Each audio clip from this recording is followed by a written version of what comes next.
નમસ્કાર મિત્રો, ગુજરાતી યોજના ઉપર આપનું સ્વાગત છે. રેવન્યુ તલાટીનો સિલેબસ જાહેર કરવામાં આવેલો છે. એક્ઝામ બે ભાગની અંદર લેવામાં આવશે. પ્રથમ ભાગની અંદર એમસીક્યુ ટાઈપની એક્ઝામ છે. બીજા ભાગની અંદર ડિસ્ક્રિપ્ટિવ એટલે વર્ણનાત્મક રીતના લખવાની આ એક્ઝામ છે. તેની માહિતી આજના વિડીયોમાં મેળવી લઈએ. પાર્ટ 1 છે, જેની અંદર એમસીક્યુ પદ્ધતિથી એક્ઝામ લેવામાં આવશે. 3 કલાકનો સમયગાળો આપવામાં આવશે અને ટોટલ પેપર 200 માર્કનું હશે. તેની અંદર ગુજરાતી 20 માર્કનું, અંગ્રેજી 20 માર્કનું, પોલિટી, પબ્લિક એડમિનિસ્ટ્રેશન, ઇકોનોમિક જે 30 માર્કનું પૂછાશે. હિસ્ટ્રી, જિયોગ્રાફી અને કલ્ચર હેરિટેજ જે 30 માર્કનું પૂછાશે. એન્વાયરમેન્ટ, સાયન્સ એન્ડ ટેકનોલોજી 30 માર્કની એક્ઝામ લેવામાં આવશે. કરંટ અફેર 30 માર્ક, મેથ્સ અને રિઝનિંગના 40 માર્ક, ટોટલ 200 માર્કનું પેપર હશે. દરેક પ્રશ્ન જો સાચો પડશે તો 1 માર્ક આપવામાં આવશે અને ખોટો પડશે તો 0.25 માર્ક કટ થશે. પ્રિલિમ પરીક્ષા પાસ કર્યા પછી મેન્સ પરીક્ષા લેવામાં આવશે, જેની અંદર ગુજરાત લેંગ્વેજ સ્કિલ 100 માર્કનું પેપર હશે. 3 કલાકનો સમયગાળો આપવામાં આવશે. ઇંગ્લિશ લેંગ્વેજ સ્કિલ જે 100 માર્કનું પેપર હશે, 3 કલાકનો સમયગાળો આપવામાં આવશે.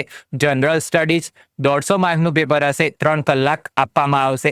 ટોટલ પેપર 350 માર્કનું આપવામાં આવશે. આ પરીક્ષાની અંદર ટોટલ જગ્યા છે 2389.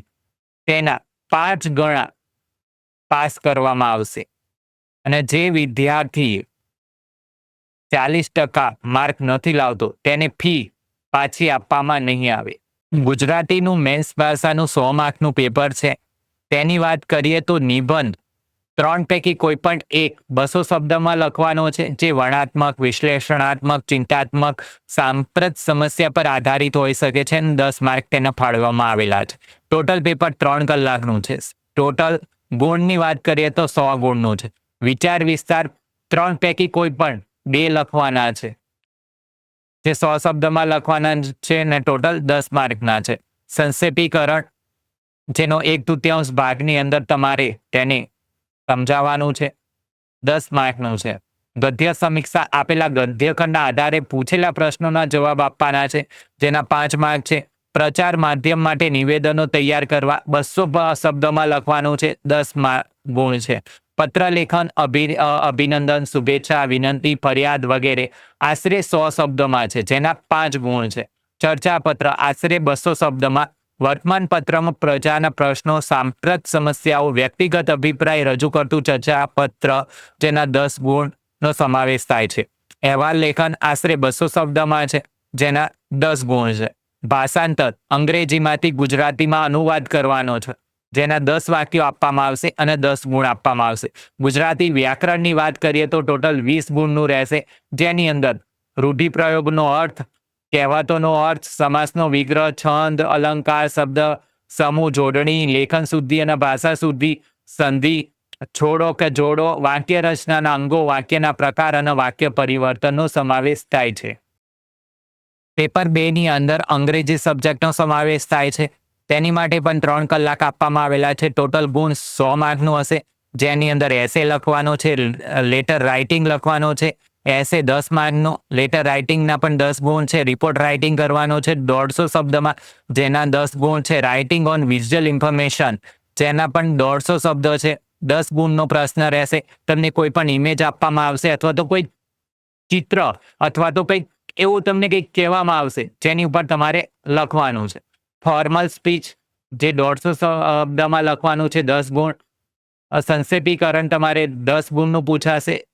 રીડિંગ કોમ્પ્રેહેન્સિવ જે 10 ગુણનું છે અને અંગ્રેજી ગ્રામર જે 20 ગુણનું છે, જેની અંદર ટેન્સ છે, વોઇસ છે, નેરેશન છે, ટ્રાન્સફોર્મર્સ ઓફ સેન્ટેન્સ છે, આર્ટિકલ્સ છે.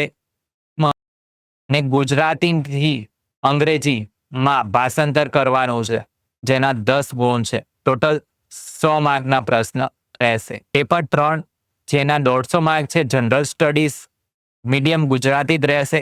ગુજરાતનો તથા ભારતનો ઇતિહાસ જેના 15 માર્કનું પૂછાશે. સાંસ્કૃતિક વારસો ગુજરાતને પ્રાધાન્ય આપવામાં આવશે, જેના 15 માર્ક આપવામાં આવશે. ગુજરાત તથા દેશની ભૂગોળ જેને 15 માર્ક છે. પછી વિજ્ઞાન અને ટેકનોલોજી જેના 10 માર્ક છે, પ્રાદેશિક, રાષ્ટ્રીય અને આંતરરાષ્ટ્રીય મહત્વની ઘટનાઓ, વર્તમાન પ્રવાહો સહિત જેના 30 માર્ક છે, ભારતીય રાજ્ય વ્યવસ્થા અને બંધારણ જેના 20 માર્ક છે, ભારતીય અર્થતંત્ર અને આયોજન જેના 15 માર્ક છે, જાહેર વહીવટ શાસન, સરકારશ્રીની યોજના વિષયક જાણકારી જેના 20 માર્ક છે, જાહેર સેવામાં શિસ્ત તથા નીતિમત્તા એથિક્સની વાત કરીએ તો 10 ગુણનું છે. એમ ટોટલ 150 ગુણનું પ્રશ્નપત્ર રહેશે. પેપર 3 ની અંદર 1 માર્કના 10 ક્વેશ્ચન આવશે અને 10 ગુણ આપવામાં આવશે. 2 માર્કના 10 પ્રશ્નો આવશે અને 20 ગુણ આપવામાં આવશે. 3 માર્કના જેમાં 30 ગુણ રહેશે, 30 ક્વેશ્ચન રહેશે અને 90 માર્ક આપવામાં આવશે. 5 માર્કના 6 પ્રશ્નો રહેશે અને 30 માર્ક આપવામાં આવશે. ટોટલ 56 પ્રશ્નો રહેશે અને 150 માર્કનું પેપરનો સમાવેશ કરવામાં આવેલો છે. આ માહિતી સારી લાગી હોય તો તમારા મિત્રો સાથે શેર કરી શકો છો અને આપણી ચેનલને સબસ્ક્રાઇબ કરી શકો છો.